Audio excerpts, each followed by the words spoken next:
Hi friends, ഞാൻ ഇന്ന് നിങ്ങളുമായിട്ട് ഷെയർ ചെയ്യാൻ പോകുന്നത് ഒരു അടിപൊളി നാരങ്ങ അച്ചാറിന്റെ റെസിപ്പിയാണ്. അതിനായി ഞാൻ എടുത്തിരിക്കുന്നത് ഇത്രയും വലിയ നാരങ്ങയാണ്. ഇതിനു വേണ്ട ഇൻഗ്രീഡിയൻസ് ആണ് നാരങ്ങ തൊലി കളഞ്ഞ് ചെറുതായി അരിഞ്ഞ് വെച്ചിരിക്കുന്നത്. അതിൽ ഉപ്പ് ചേർത്ത് ഒരു 6 മണിക്കൂറോളം നമ്മൾ മാറ്റി വെച്ചിരിക്കണം. പിന്നെ വെളുത്തുള്ളി ഒരു 4 കുടം ചെറുതായി അരിഞ്ഞത്, 25ഓളം ഡേറ്റ്സ് അത് കഴുകി വൃത്തിയാക്കി വെച്ചിരിക്കുന്നതാണ്. ഇനി ഈ കയ്യിലെ അളവില് ഒരു 3 കയ്യില് അളവില് കാശ്മീരി ചില്ലി പൗഡർ മാറ്റി വെച്ചിട്ടുണ്ട്.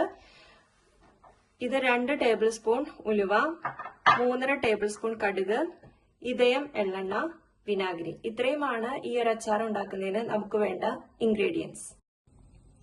അപ്പൊ നമുക്ക് നാരങ്ങ അച്ചാർ ഉണ്ടാക്കി തുടങ്ങിയാലോ. ആദ്യമേ തന്നെ ഇതയം എള്ളെണ്ണ നമുക്ക് ആവശ്യത്തിന് ഒഴിക്കാം. എണ്ണ നന്നായി ചൂടായി കഴിയുമ്പോൾ നമുക്ക് കടുകും ഉലുവയിടാം.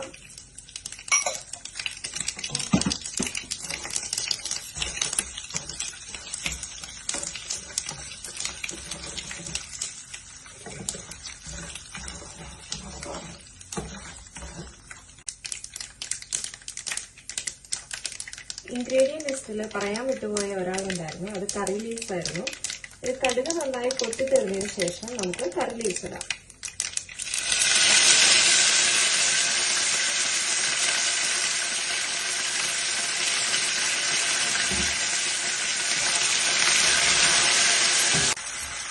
അതിനുശേഷം വെളുത്തുള്ളി ഇടാം.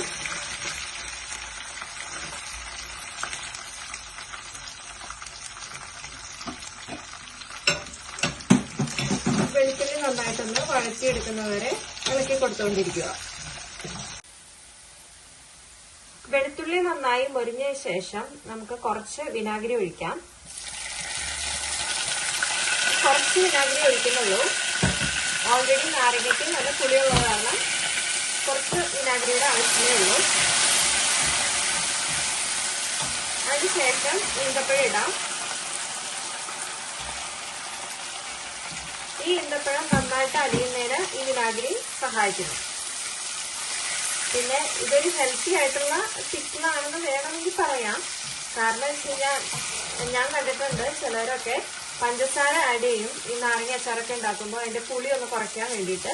പക്ഷെ ഇതൊരു ഹെൽത്തി ആയിട്ട് നമുക്ക് ഈന്തപ്പഴം ആഡ് ചെയ്യുമ്പോൾ പഞ്ചസാരയുടെ ആ ഒരു ഉപയോഗം നമുക്ക് കുറയ്ക്കാവുന്നതാണ്.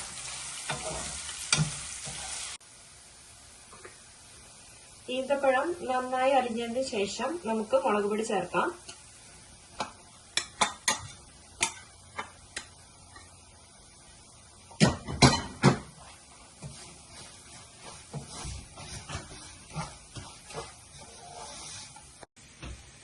മുളക് പൊടി മൊരിയാനായിട്ട് നിൽക്കണ്ട, ഒന്ന് ഇളക്കി കൂട്ടിയതിന് ശേഷം നമുക്ക് നാരങ്ങ ചേർക്കാവുന്നതാണ്.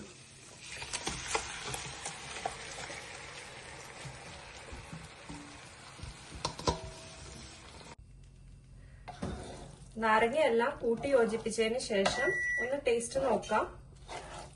അതിൽ ആവശ്യത്തിനും ഉപ്പും ചൊറുക്കയും ഉണ്ടോ എന്ന് നമുക്ക് ടേസ്റ്റ് ചെയ്യുക. അതിനുശേഷം ഇനി കുറവാണ് എങ്കിൽ അതിനനുസരിച്ച് ആവശ്യത്തിനനുസരിച്ച് ഉപ്പും ചൊറുക്കയും ആഡ് ചെയ്യാം. പിന്നെ ഇത് വേവേണ്ട ആവശ്യമില്ല, ഇത് ജസ്റ്റ് ഒന്ന് ഇളക്കി കൂട്ടി യോജിപ്പിച്ചാൽ മതിയാവും. ഇനി ഈ അച്ചാറിന്റെ മെയിൻ ഇൻഗ്രീഡിയന്റ് ആണ് കായപ്പൊടി. അത് നമുക്ക് ഇൻഗ്രീഡിയന്റ് ലിസ്റ്റിൽ ഇൻക്ലൂഡ് ചെയ്യാം. ഏറ്റവും അവസാനമായിട്ട് നമുക്ക് ഈ കായപ്പൊടി ആവശ്യാനുസരണം ഇട്ടുകൊടുക്കാം. അപ്പോ ഏറ്റവും നല്ലത് കായത്തിന്റെ കട്ട കിട്ടുമെങ്കിൽ അതാണ് നല്ലത്. പക്ഷെ ഇവിടെ എനിക്ക് കായപ്പൊടി കിട്ടിയതുകൊണ്ട് ഞാൻ കായപ്പൊടിയാണ് ഇട്ടിരിക്കുന്നത്.